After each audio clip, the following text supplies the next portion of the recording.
Data security council of India यानी कि डीएससीआई की रिपोर्ट बताती है कि साइबर हमले और उसमें भी मैलवेयर हमले इंडियन हेल्थ केयर और तेजी से उभरते फाइनेंशियल सेक्टर के लिए गंभीर होते जा रहे हैं। इंडिया साइबर थ्रेट रिपोर्ट 2025 में यह बताया गया है कि आने वाले समय में एआई पावर्ड हमले और डीप फेक तकनीक इन दोनों सेक्टर्स को भारी खतरे में डाल सकते हैं। रिपोर्ट के मुताबिक साइबर अपराधी एआई ड्रिवन हमलों के जरिए हाईली एडवांस्ड, कस्टमाइज्ड और सोफिस्टिकेटेड फिशिंग हमले करेंगे, जिससे इन हमलों की पहचान और भी कठिन हो जाएगी। मेरा नाम है दीपक डोभाल, आप देख रहे हैं आपकी खबर आपका फायदा। आज मैं चर्चा करने जा रहा हूं खास पैमानों के साथ, लेकिन रिपोर्ट चौंकाती है। रिपोर्ट में यह कहा गया है कि एआई और डीप फेक तकनीक का इस्तेमाल सोशल इंजीनियरिंग हमलों को और मारक बना सकता है और घातक बना सकता है, जिससे साइबर अपराधी फर्जी वीडियो और ऑडियो के जरिए लोगों को धोखा देकर उनकी संवेदनशील जानकारियां पा लेंगे।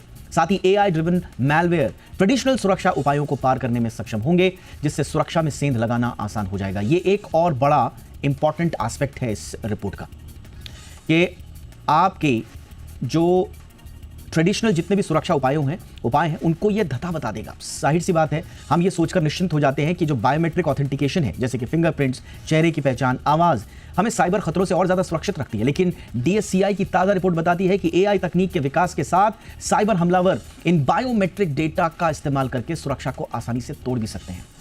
Double factor authentication, biometric authentication, इन सबको तोड़कर आपकी सुरक्षा में खलल डाली जा सकती है।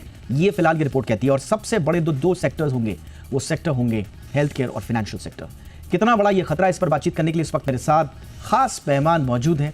स्वागत करते हैं शेखर अशोक पवार साहब का, जो कि फाउंडर हैं सिक्योर प्रो आईएनसी के। बहुत बहुत स्वागत है पवार साहब आपका हमारे शो पे।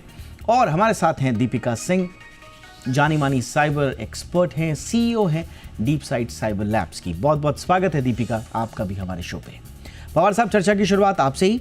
काफ़ी ये चौंका रही है क्योंकि मैलवेयर अटैक्स का जो डेटा इन्होंने दिया है, 370 मिलियन मैलवेयर अटैक्स 2024 में, मतलब अगर आप इसका एवरेज निकालें तो 702 डिटेक्शंस पर मिनट हो रहे हैं मैलवेयर अटैक के। इतना ज़्यादा, ये कितना बड़ा थ्रेट बनता जा रहा है। और हमारे पास इससे निपटने के लिए क्या वो इच्छा शक्ति और मैकेनिज्म और इंफ्रास्ट्रक्चर डेवलप हो पाया है पवार साहब? दीपक जी, जो अभी हमारे भारत में जितनी भी कंपनीज है, मोस्टली जिसमें आईटी कंपनीज है या साइबर सिक्योरिटी ऑडिट जैसी कंपनीज है, जैसे हमारी कंपनी, तो वहां पे बहुत ज्यादा अवेयरनेस होती है साइबर सिक्योरिटी के बारे में और कंट्रोल्स इंप्लीमेंट भी किए जाते हैं, क्योंकि कंपनी के जो ओनर है, डायरेक्टर है, मैनेजमेंट बॉडी है, उनको अगर साइबर अटैक हो गया तो उसके वजह से क्या नुकसान होगा उसकी पूरी जानकारी है। लेकिन जब आप हेल्थ केयर डोमेन को देखेंगे या फिर कोई एमएसएमई कंपनी को देखेंगे, तो वहां पे इस चीज को ज्यादा इन्वेस्ट नहीं किया जाता है साइबर सिक्योरिटी के बारे कंट्रोल्स के लिए या साइबर सिक्योरिटी स्टैंडर्ड्स इंप्लीमेंटेशन के लिए। और इसी का ज्यादा जो खतरा है भारत देश में कि बहुत सारी कंपनीज इन साइबर अटैक्स के विक्टिम हो रही है। और जैसे मालवेयर का मतलब रहता है मालिशियस सॉफ्टवेयर, तो ये मालिशियस सॉफ्टवेयर अगर आपके कंपनी में कोई एक कंप्यूटर में भी अगर एंटर कर पाते हैं तो वहां से वो पूरे कंपनी में स्प्रेड हो जाते हैं। और ये जो मालिशियस सॉफ्टवेयर रहते हैं, ये आज के जो, जैसे आपने ठीक तरह से बताया, एआई ड्रिवन रहते हैं।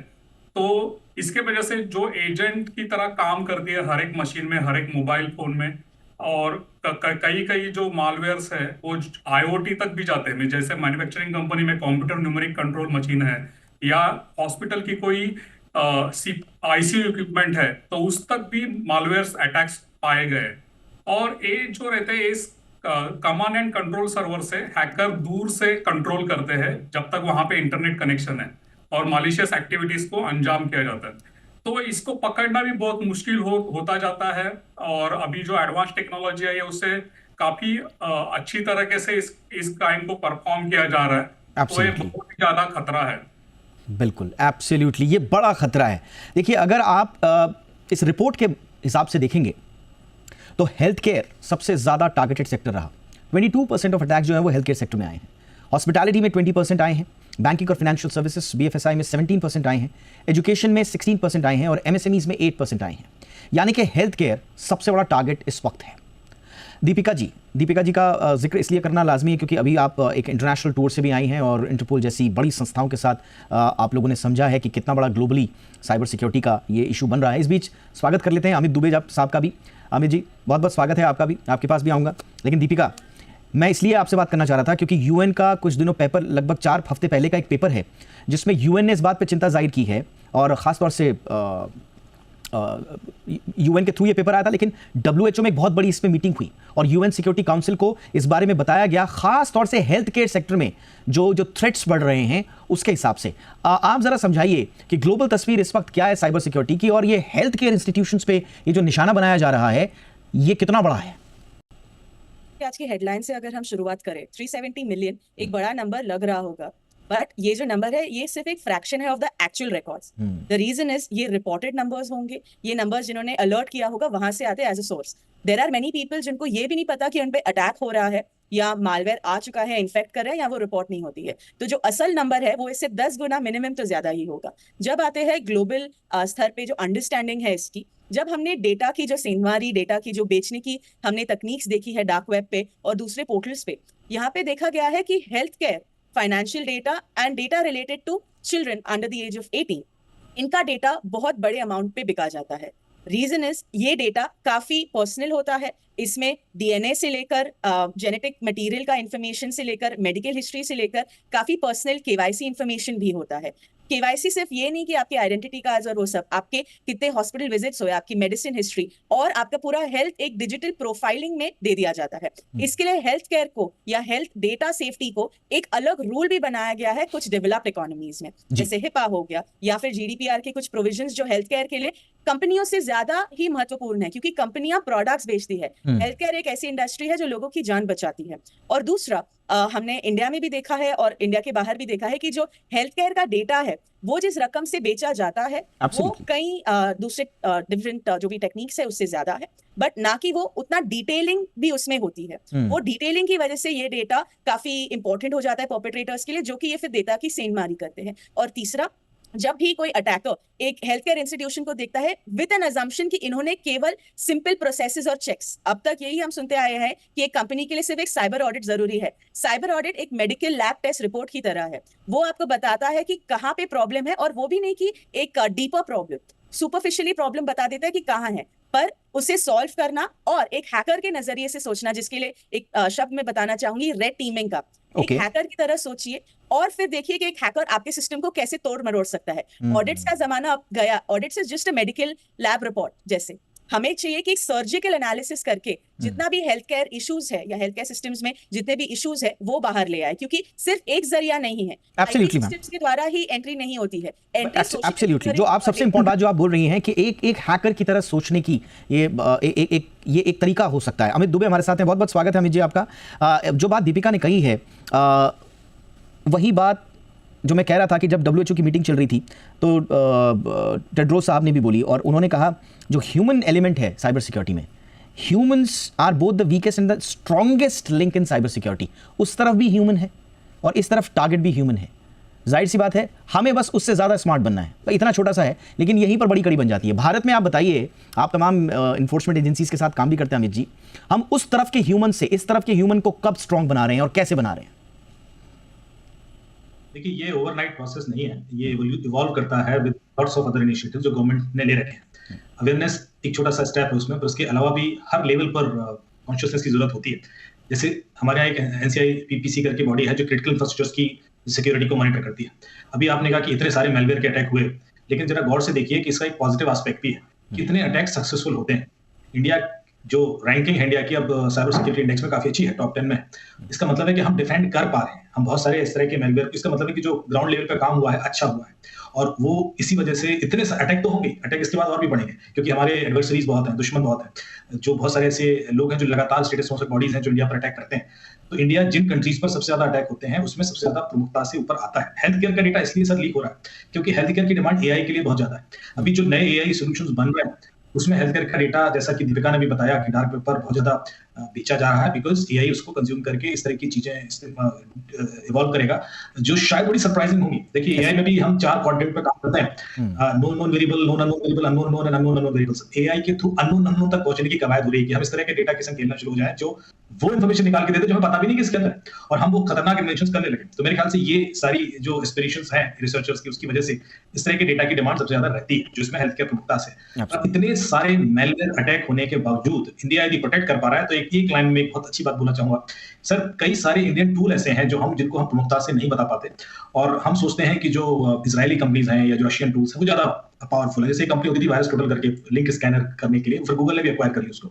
लेकिन अभी मैं देख रहा था इंडियन कंपनीज हैं, जैसे मूवी आर्मर करके एक टूल है, वो 2000 ऐसी लिंक है जो वायरस टोटल पर क्लीन है, लेकिन वो डिटेक्ट कर पा रहा है, वो बता पा रहा है कि इसमें मेलवेयर है, इसमें फिशिंग अटैक हो सकता है। तो इसका मतलब है कि इंडियन इकोसिस्टम काफी अच्छा डेवलप हुआ है, कई सारे ऐसे टूल्स आए हैं जो हमारे प्रोसेस का पार्ट बने, इस वजह से हम उसको रोक पा रहे हैं। अमित जी, आपने बहुत इंपॉर्टेंट बात बोली, और मैं थोड़ा सा इसको और ब्रेक के बाद, हालांकि मेरे पास कम वक्त होगा, लेकिन तीनों से मैं थोड़ा समझना चाहूंगा कि ये जो हमारा एक एफिशिएंसी आ रही है हमारे इकोसिस्टम में, ये ट्रिकल डाउन होके क्या एक आम यूजर तक, एक एंड यूजर तक आ पा रही है? इंस्टीट्यूशनल लेवल पे तो हम देख रहे हैं कि हो रहा है, लेकिन वो समझ कि मेरे मोबाइल में क्या आया, मेरे मोबाइल में क्या मैंने कुछ प्रोटेक्शन के लिए वो चीजें डाली हैं, वो आई है या नहीं आई है, और उसके लिए क्या करना होगा? छोटे से ब्रेक के बाद इस पर चर्चा। आप कहीं मत जाइए, देखते रहिए आपकी खबर आपका फायदा।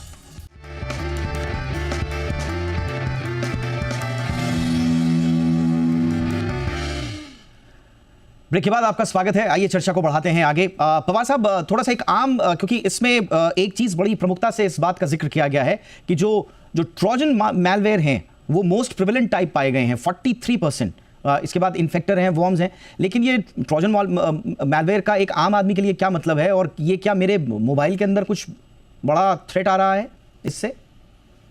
ट्रोजन हॉर्स का मतलब होता है, एक एक्चुअली रोमन स्टोरी है, मैं बताना नहीं चाहता, लेकिन एक ट्रोजन हॉर्स क्या रहता है कि जैसे प्री सॉफ्टवेयर्स रहते हैं, कोई अगर आपको कोई रोब्लॉक्स या ऐसे कोई गेम्स रहते हैं जो आपको फ्री में चाहिए, तो आप कोई साइट्स रहती है जहां से आप डाउनलोड कर सकते हो। वैसे ही फ्री कोई टूल्स चाहिए तो आप डाउनलोड कर सकते हैं, और जब आप उसको इंस्टॉल करते हैं तो उसके साथ एक मालवेयर भी इंस्टॉल हो जाता है।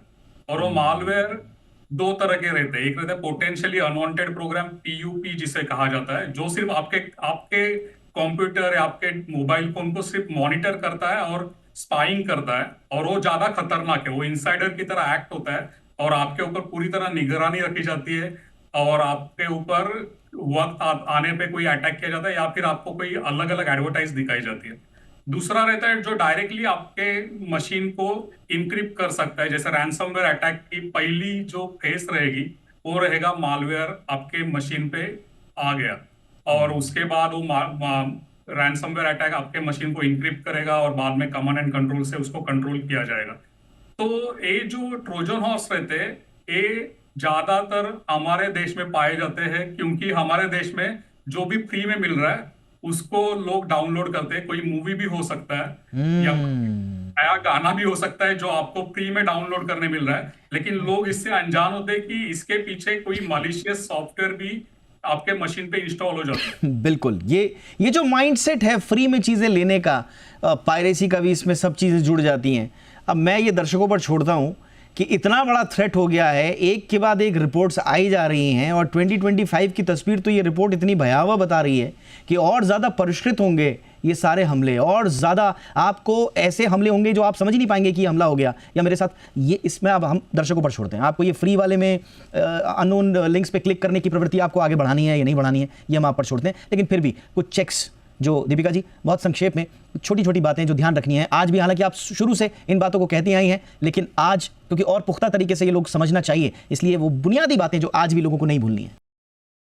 अपनी पर्सनल सिक्योरिटी और कॉर्पोरेट सिक्योरिटी दोनों पे उतना ही ध्यान दीजिए। क्यूरेटिव माइंडसेट ना रखिए, और ये कतई ना समझिए कि ये मेरे साथ नहीं हो सकता है, या हमारी कंपनी आईटी कंपनी नहीं है तो हमारे साथ नहीं हो सकता है। दूसरा, सरकार से मेरी दरखास्त है, क्योंकि इंटरनेशनली हमने देखा है जब उनके व्हाइट पेपर्स पे हम पार्टिसिपेट किया है कि उन्होंने कॉर्पोरेट्स को एक साइबर किट दिया है जिससे जो चेकलिस्ट है काफी क्लियर हो जाती है। वैसा ही रेगुलेटरी फ्रेमवर्क अगर क्लियर तरीके से रेगुलेटर्स के थ्रू या कॉर्पोरेट एंटिटीज के थ्रू सारे स्मॉल एंड मीडियम बिजनेसेस के पास भी आ जाए, वो चेकलिस्ट बहुत ही सीरियसली फॉलो करनी होगी और रिपोर्टिंग का भी ध्यान देना होगा कि ये आज हमारे साथ अगर एक छोटा अटैक हुआ है, कल एक बड़ा। और तीसरा, जितने भी लाइसेंस सॉफ्टवेयर है, जैसे पायरेसी की बात भी हुई है, लाइसेंस सॉफ्टवेयर की अपडेटेड पैचेस, क्योंकि आप लाइसेंस सॉफ्टवेयर खरीद लेंगे, आपने उसको पैच अप नहीं किया तो ट्रोजन की वापस से एंट्री हो सकती है, मैलवेयर की वापस से एंट्री हो सकती है। और चौथा, रैंसमवेयर टूल किट्स जो आजकल परपेट्रेटर्स इस्तेमाल कर रहे हैं, यह मेरी दरखास्त रहेगी लॉ एनफोर्समेंट एजेंसीज के लिए भी कि आप वो स्टॉप्स ढूंढे डार्क वेब पे या ऐसे पोर्टल्स पे और उनको टेक डाउन कीजिए, ताकि रैंसमवेयर टूल किट से ये अटैक्स और बढ़े ना।